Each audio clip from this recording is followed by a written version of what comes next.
Alright, inside the lock series, part 2, I guess.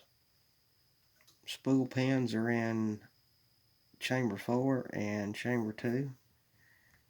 The key pins have not been changed, and this is still an aggressive pinned lock,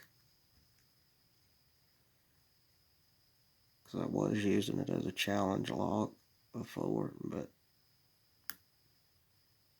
it's also got crown key pins, which are hell to get on.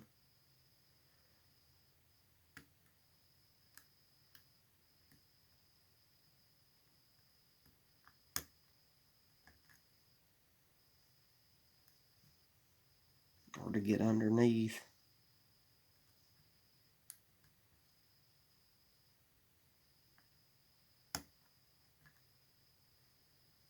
Right, once we pick one, we'll be in a fault set due to those spools. Alright, we're in a fault set now. And I'm switching picks because I'm going to have to apply a lot of upward force on that, and I just don't trust that shank on that southward. I don't want it to flex.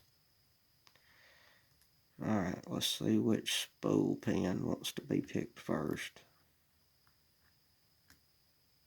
Not that one. Okay.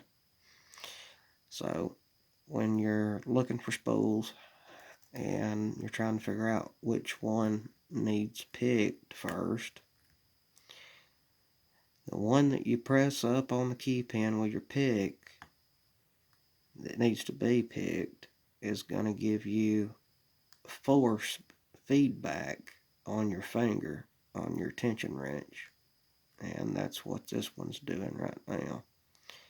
You don't want to let off too much of your tension, because if you do, you'll drop key pins, and I may actually give an example of that right here. But you do have to let off some tension, or you will not be able to set the spool.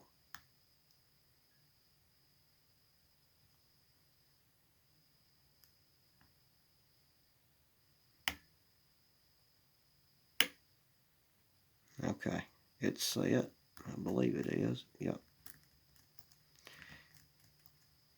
Doing that same motion of going, kind of towards the back of the lock and coming back, feeling of those key pins to see if they're loose, and they are.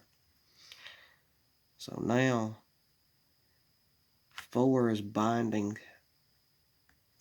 pretty hard,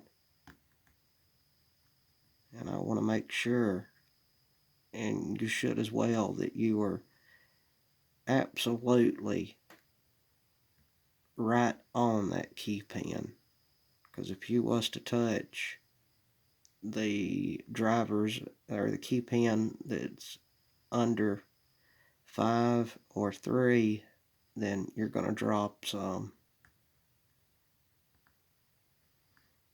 And I'm going to let that counter rotation do its thing, let off a little bit, and there it is.